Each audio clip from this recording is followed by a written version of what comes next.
আগতে আছিলে জে মানে কি জল জীৱন মিছন এতিয়া মানুহে কৈ আছে গাঁৱত জয়ন্তৰ জেপত মণি জে মানে মই বুজি পোৱা নাছিলো যে জয়ন্তৰ জেপত মানি মানে কি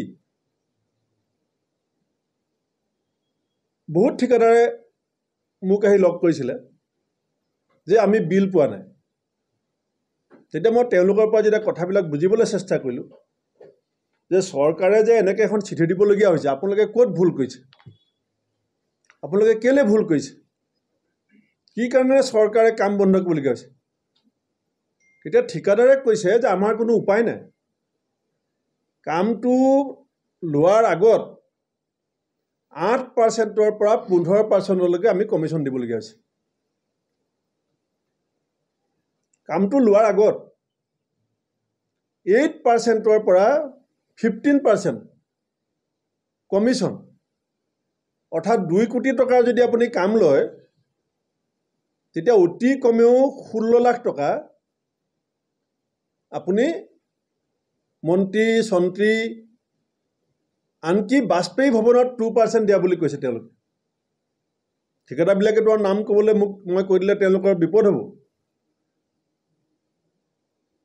আৰু কাম ল'বৰ কাৰণে 5% আপোনাৰ যিটো প্ৰচিডিউৰ আপুনি বেংক গ্যাৰাণ্টি দিব লাগে কিবা দিব লাগে যিটো কন্ট্ৰেক্টৰবিলাকে সদায় সব কামতে দিব লাগে এফালে 15% এফালে 5% কামটো ধৰক 2 কোটি তাৰমানে 40 লাখ টকা এটা তেওঁ আগতীয়াকৈ দি দিলে এতিয়া যিবিলাক মানুহে কামটো আবণ্টন কৰাৰ কৰ্তৃত্ব আছিলে সেইটো আমাৰ অসমীয়া ভাষাত এটা কথা আছে যে খাই কাৰ খলা ডালত উঠিল কাঠি চেলেকাৰ মৰণ মিলিল কাৰণ তেওঁলোকেতো 15% 8% খাই ল'লে এতিয়া ঠিকাদাৰে সেই 8%ৰ পৰা 15% পইচাখিনিক এডজাষ্ট কৰিবলৈ যাওঁতে কোৱালিটি কোৱান্টিটি সবতে কম্প্ৰমাইজ হ'ল আৰু চৰকাৰে নিজেই কৈছে যে ইনস্পেকশ্যন পাৰ্টিটো কম্প্ৰমাইজ কৰিলে গতিকে এতিয়া ঘৰ যি জলৰ কথা আছিলে এতিয়া এইটো ইলেকশ্যনৰ সময়ত আপোনালোকক মই দেখাই দিম তথ্যভিত্তিক দেখাই দিম ঘৰ নল থাকিব নলৰো কোৱালিটি কথা আহিছে ইয়াত সেইকাৰণে আমি অসম প্ৰদেশ কংগ্ৰেছ কমিটিয়ে মই মুখ্যমন্ত্ৰী ডাঙৰীয়াক আহ্বান জনাইছোঁ যে 8%ৰ পৰা 15% টকা খাই পেলাই জেএমৰ আঁচনিখন ধ্বংস কৰাৰ যিটো ষড়যন্ত্ৰ তাত যদি আপুনি জড়িত নাই এই টকাৰ অংশ যদি মুখ্যমন্ত্ৰী ডাঙৰীয়াৰ হাতত লগা নাই মই আপোনাক এই গোটেই হাজাৰ কোটি টকাৰ এই কামটোত CBI এনকুৱাৰী দিবৰ কাৰণে দাবী জনাইছোঁ আপুনি অসমৰ ৰাইজৰ আগত নিজকে ধোৱা তুলসীৰ পাত বুলি প্ৰমাণ কৰিবলৈ হ'লে 64.35 লাখ মানুহৰ জীৱনৰ জল আৰু জীৱন আঁচনিখন অত্যন্ত ভাল আঁচনি বুলি আমি ক'ম অত্যন্ত অসমৰ কাৰণে প্ৰয়োজনীয় আছিল কাৰণ 60% বেমাৰেই পানীৰ কাৰণে হয় বিশুদ্ধ খোৱা পানীৰ অভাৱতে 60% বেমাৰ হয় গতিকে এই গোটেই 63.35 লাখ মানুহৰ এতিয়া মাত্ৰ 10.75% মানুহে পাইপেৰে ঘৰত পানী যোগান পাই আছে 6.67 লাখ এতিয়া অসমত আমাৰ চৰকাৰ দিনৰ পায় হয়তো এতিয়া বিজেপিয়ে ক'ব যে কংগ্ৰেছে কি কৰিছিল আমি কৰিব পৰা নাছিলোঁ আপোনালোকে বিজেপি অসমত চৰকাৰ থাকোঁতে এই আঁচনিখন কৰি সকলোকে পানী যোগানৰ আপোনালোকে দায়িত্ব লৈছিলে বাটে বাটে সাইনবোৰ্ড ঘৰে ঘৰে জল এতিয়া ঘৰে নল চলি আছে জল মানুহে খাবলৈ নাপায় কোৱালিটি কোৱান্টিটিৰ ওপৰত আপোনালোকে যিটো সন্দেহ প্ৰকাশ কৰিছে এইটোত মানুহে এতিয়া ভয়ংকৰ এটা যন্ত্ৰণাত ভুগি আছে লগতে ঠিকাদাৰসকল এতিয়া ঠিকাদাৰবিলাকেও এই যে কাম বন্ধ কৰি দিল এইসকল কোন থলুৱা আমাৰ হিমন্ত বিশ্ব শৰ্মাই বাৰে কয় থলুৱাৰ লগত তেখেত আছে খিলঞ্জীয়াৰ লগত তেখেত আছে থলগিৰিৰ লগত তেখেত আছে কেইদিনমানৰ আগতে চাকৰি ৰেগুলাৰ কৰাৰ নামত 20,000 শিক্ষকৰ দৰমহা আধা দৰমহা কৰ্তন কৰি দিলে। এতিয়া এই থলুৱা খিলঞ্জীয়া থলগিৰি ঠিকাদাৰসকলৰ আপোনাৰ মন্ত্ৰীয়ে আপোনাৰ নেতা পালি নেতাই 8% বা 15% খাই ল'লে, অফিচাৰে খাই ল'লে। এতিয়া 40% ফাণ্ড ৰিলিজ হ'ল। এতিয়া বাকী 60% আনটিল ফাৰ্ডাৰ অৰ্ডাৰ এতিয়া কোনো সম্ভাৱনা ইয়াত নাই, কাৰণ এই টকা নাহে, এই টকা আহিব নোৱাৰে দিল্লীৰ পৰা। কালি মুখ্যমন্ত্ৰীয়ে কি কৈছে যে কাম নহ'লে পইচা ঘূৰাই ল'ব লাগিব, কাৰণ পইচা পৰি থাকিলে কণী নেপাৰে। কালি মুখ্যমন্ত্ৰীয়ে কৈছে। এইটো মুখ্যমন্ত্ৰীয়ে মানি লৈছে যে য'ত য'ত পুঁজি আবণ্টন দিয়া হৈছিলে বিভিন্ন কামৰ কাৰণে, বিভিন্ন শিতানত, তাত কি কৈছে মুখ্যমন্ত্ৰীয়ে, কাম কৰিব পৰা নাই কাৰণে পুঁজিটো মই ঘূৰাই লৈছোঁ, মই পইচা পেলাই থ'ম নেকি কণী পাৰিবৰ কাৰণে? হিমন্ত বিশ্ব শৰ্মা ডাঙৰীয়া, আপুনি মানি ল'লে যে অসমৰ বিভিন্ন বিভাগবিলাকক পুঁজি ব্যৱহাৰ কৰিবৰ কাৰণে আপোনাৰ যিটো চৰকাৰী নিয়ন্ত্ৰণ লাগে, এখন প্ৰশাসন ব্যৱস্থাক নেতৃত্ব দিবৰ কাৰণে যিটো দক্ষতা লাগে,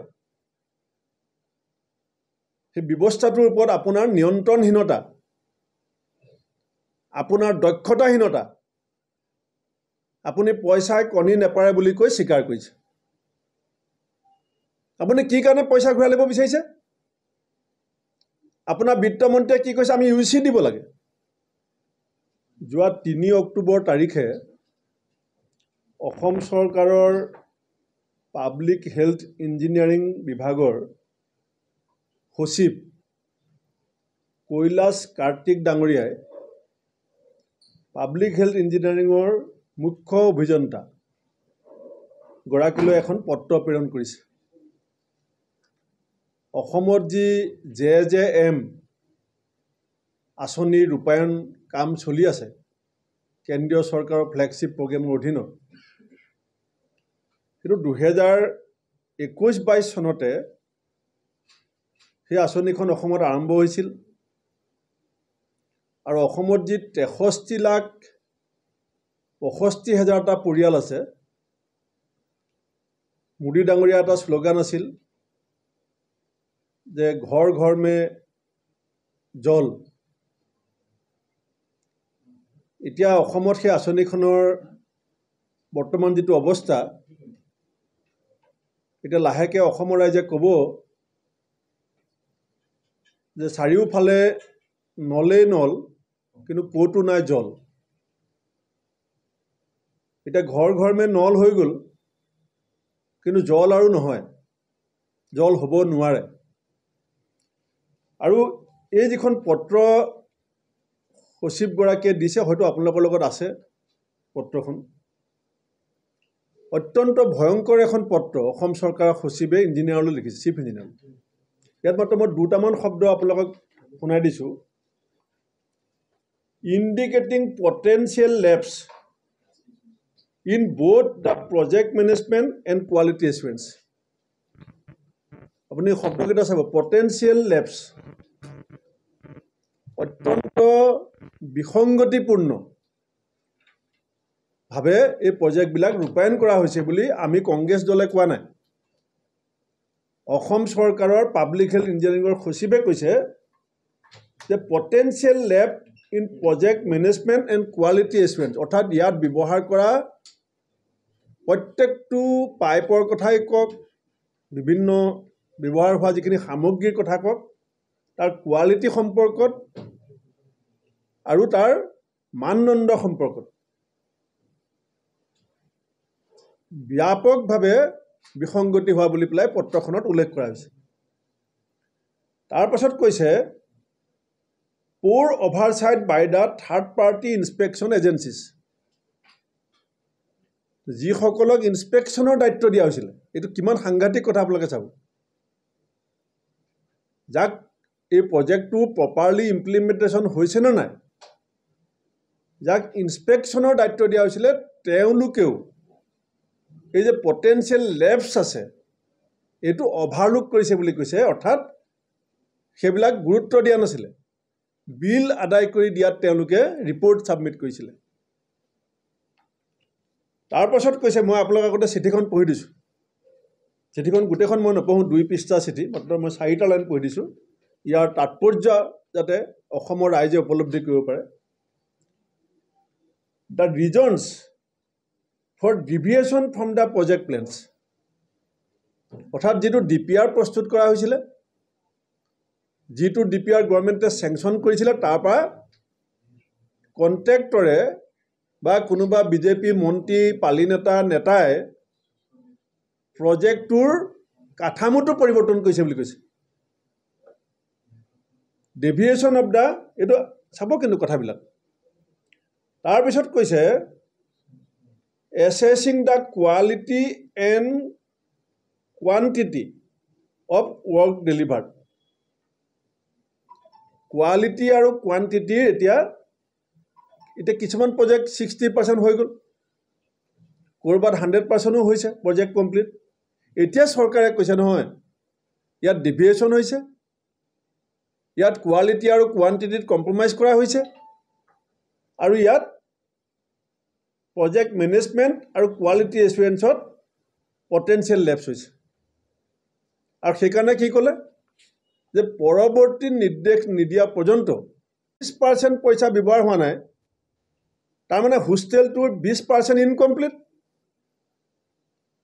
আৰু আপুনি UCDR স্বাৰ্থত যদি 20% টকাটো ঘূৰাই লয়, তেতিয়াহ'লে অনাদি অনন্ত সময়ৰ কাৰণে সেইটো ইনকমপ্লিট হৈ থাকিব। Are you not responsible for date? আপুনি যে চিফ মিনিষ্টাৰ, মুখ্যমন্ত্ৰী, আপোনাৰ মুখ্য দায়িত্ব কি? আপোনাৰ চিফ প্ৰায়ৰিটি কি? UC দিয়া কেন্দ্ৰীয় চৰকাৰ, যাতে নেক্সট ইনষ্টলমেণ্ট উলিয়াই দিব লাগে। তাৰ কাৰণে অসমৰ সকলো আঁচনি ধ্বংস হৈ যাওক। আজি সেইকাৰণে মই CBI ইনকুৱাৰী কিয় বিচাৰিছোঁ? গভৰ্ণমেণ্ট অফ আছামৰ ছেক্ৰেটেৰীয়ে চিফ ইঞ্জিনিয়াৰক কৈছে যে পটেঞ্চিয়েল লেপছ হৈছে, আৰু ইনস্পেকশ্যন টিমটোৰ কথা কৈছে যে they compromise, they overlook the corruption. Inspection এজেঞ্চিটোৰ বিৰুদ্ধে আহিছে। কণ্ট্ৰেক্টৰে কৈছে যে আমি 8% বা 15% পইচা দি পেলাই কাম লৈছোঁ।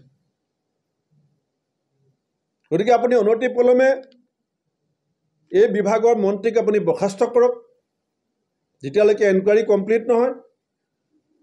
আৰু মই আজি আপুনি জড়িত বুলি কোৱা নাই, কাৰণ আপুনি বহুত কথা নাজানে। জনা হ'লে আনইউটিলাইজ মানি ঘূৰাই ল'বৰ কাৰণে যিদিনা আপোনাক সাংবাদিকে সুধিলে, আপুনি ক'লে পইচা ঘূৰাই লৈছে, এইটো কি নিউজ হ'ব লাগে? পইচা কণী পাৰিব নেকি? অসমৰ সংবাদ মাধ্যমে যদি এটা সঁচা আপোনাৰ ব্যৰ্থতা, চৰকাৰী বিষয়াৰ ওপৰত নিয়ন্ত্ৰণহীনতা, প্ৰশাসনিক দক্ষতাহীনতা যেতিয়া প্ৰকাশ কৰে, তেতিয়া আপুনি সাংবাদিকক ধমকি দিয়ে যে এইটো নিউজ কেনেকৈ হ'ব?